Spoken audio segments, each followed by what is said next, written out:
RTP. 8 horas con 51 minutos, ya nos acompaña el entrevistado del penúltimo segmento del programa de hoy por la vía telemática, a quien le damos gentilmente la bienvenida.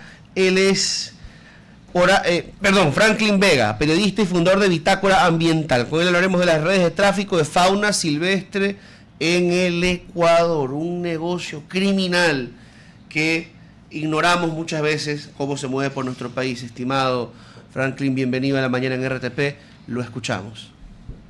Buenos días, es un gusto compartir con ustedes. Generalmente cuando voy a Guayas les escucho. Gracias. Y para mí es un gran honor estar compartiendo, aunque sea a la distancia, con su audiencia.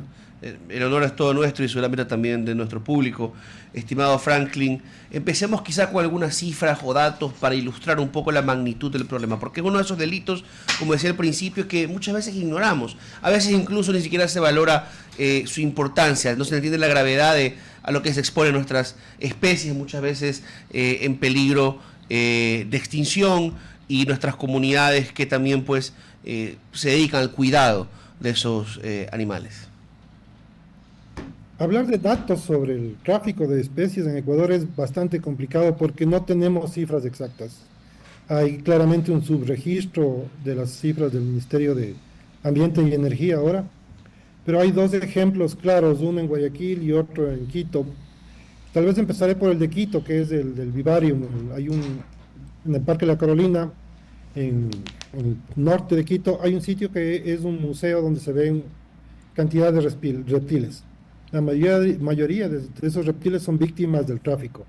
Y si usted analiza las cifras de cómo han llegado durante los últimos 10 años, va a ver que han seguido incrementándose. Ahí están desde X, corales, boas, cantidad de lagartijas, iguanas terrestres del territorio continental, me refiero, que se han ido incrementando. Ahorita los números exactos se me van.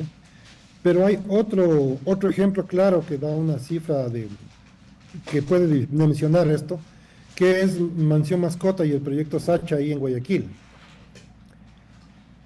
Y ahí las cifras han estado un poco, les tengo a la mano, y por ejemplo entre el 2018 y el 2022 encontraron 3.222 animales silvestres, o sea que fueron recibidos solo en esa clínica. Y eso da una idea del nivel del tráfico, porque es una sola clínica de varios centros de rescate que hay en la costa. El tema de esto es que cuando vemos un animal que llega a una clínica, estamos viendo al sobreviviente. Generalmente para que llegue un loro allá, salieron 10 desde la Amazonía o desde el bosque. Y hay toda una red de contactos que permiten que eso ocurra, unido a una bajo control estatal. Por ejemplo, si hablamos del Parque Nacional Yasuní, desde diciembre no tienen 19 guardaparques. Hay puestos de vigilancia con un solo guardaparque. Ahí estamos hablando de un parque de 1 millón de hectáreas, el sitio más biodiverso del planeta. Entonces esta es una de las dos marcas ambientales que tiene el Ecuador. Se habla de Yasuní y se habla de Galápagos, como los puntos más sobresalientes. Pero a la vez que son los puntos más sobresalientes, son los puntos más abandonados, los que tienen menos controles reales. Y ahí podemos entrar a lo que pasó esta semana en el aeropuerto de Guayaquil. Encontraron 12 iguanas en las mochilas de 3 ciudadanos de Tailandia que llegaron desde Baltra. Y para llegar acá, para llegar a Guayaquil, quiere decir que pasaron una serie de controles en el aeropuerto de Baltra y previos en el camino hacia Baltra. Entonces hay una serie de fallas que la Fiscalía Ambiental, que confiamos que que no va a dejar que pase lo que pasó en el 2021 con las 185 tortugas, que solo sancionaron a un policía y no investigaron todo el resto de la cadena de abastecimiento. Porque este tráfico es parte de una red compleja, y no es solo un grupo, son varios grupos los que están operando en Galápagos. Esta última parte, Franklin, es muy grave en cuanto a lo que nos señala. Y solo pues para ilustrar a la audiencia, en el caso concreto de las iguanas, ¿podría indicarnos usted además teniendo en cuenta el especial cuidado que hay en Galápagos, que además es una de las reservas que mayor cantidad de fondos recibe. ¿Cuántos controles debieron eludirse para que 3 tailandeses traigan 12 iguanas marinas a territorio continental?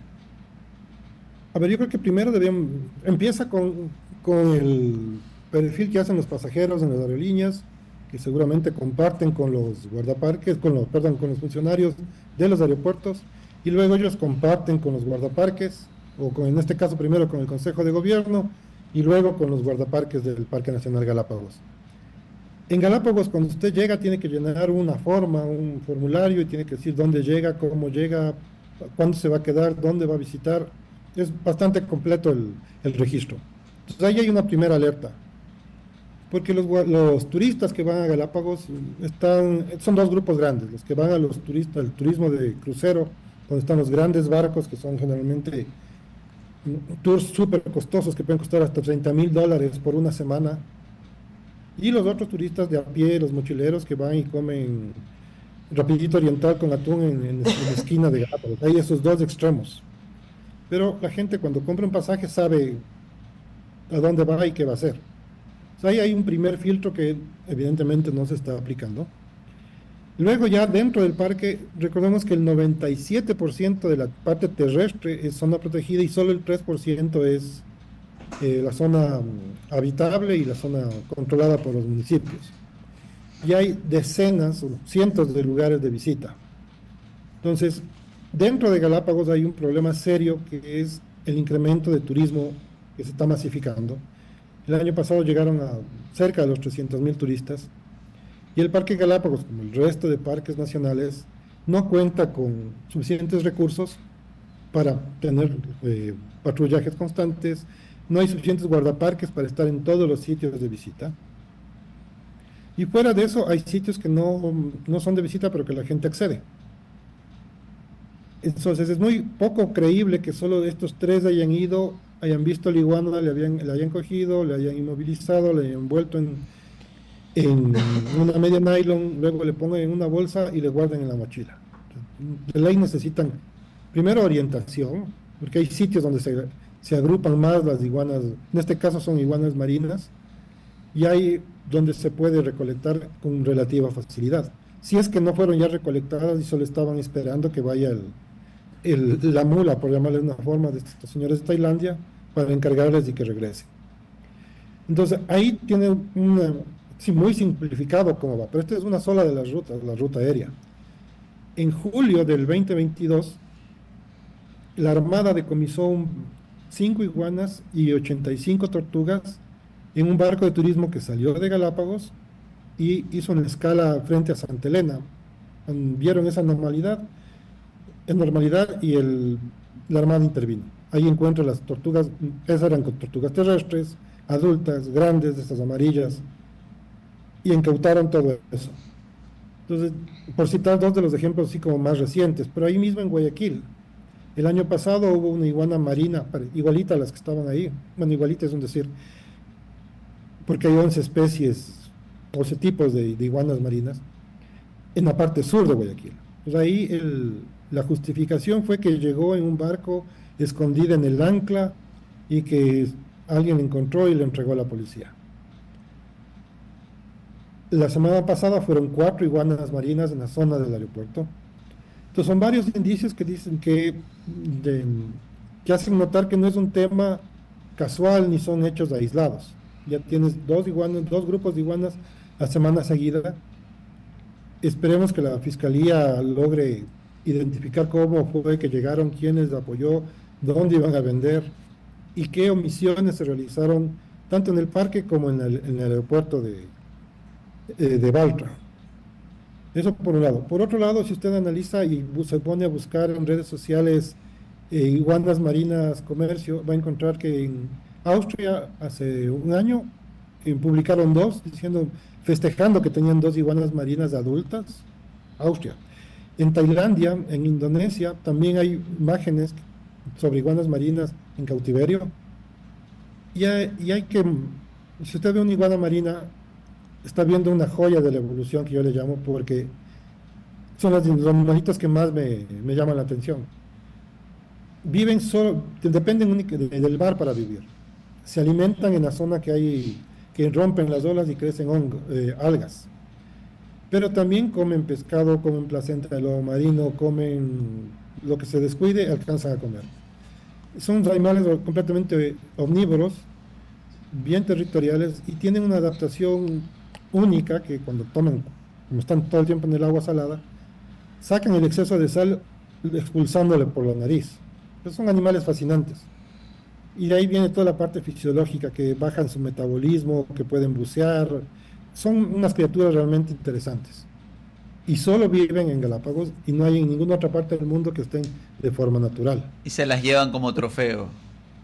Como trofeos, como mascotas, como, qué sé yo. En la década de los 90 sacaban las iguanas terrestres para hacer botas o cinturones. Ojalá no estén sacando las iguanas para hacerles billeteras o qué sé yo, alguna cosa de esas, Dios porque hay mío. gente que sí hace eso todavía, lamentablemente. Y el origen de las iguanas, pues como les decía, solo Galápagos, pero el comercio internacional tiene un nodo, el nodo internacional es Uganda. En Uganda hay un centro de crianza, ahí en la parte sur de África, que dice que reproduce estas iguanas, a pesar de que Uganda no tiene acceso al mar, pero ahí está.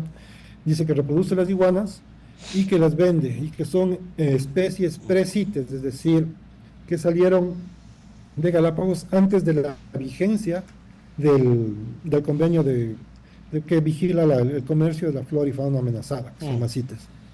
Entonces dijeron, esto sacamos del 75, antes del 75. Entonces usted tiene que pensar que por lo menos son 2 generaciones de iguanas que se han vuelto completamente fértiles y reproductoras y han tenido un éxito absoluto para Sin mar. poder, sin mar, para poder sustentar este tipo de comercio internacional. Qué horror. Y CITE, hasta el año pasado, permitía este comercio porque las iguanas estaban en una lista que ahí le llaman apéndices, que es el 2. Y dice que el 2 permite el comercio y solo se registra.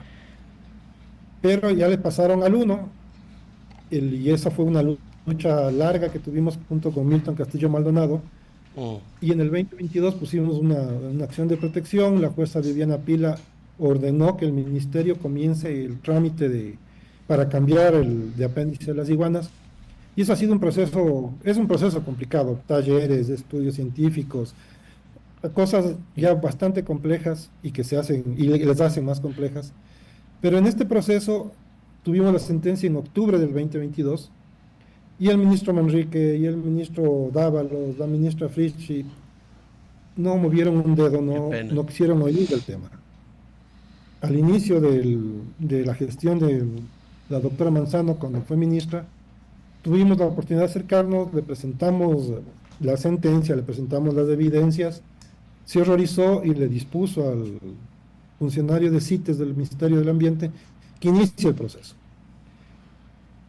Igual fue todo un tema, la burocracia es Sí, complicada en y todas fue muy partes. difícil lograr que el señor se active, pero ahí intervino nuevamente la jueza Pila y le ordenó, y nosotros planteamos un recurso de seguimiento de la sentencia y logramos que por fin el ministerio se mueva, haga los talleres y presente 9 horas con cinco la minutos, petición.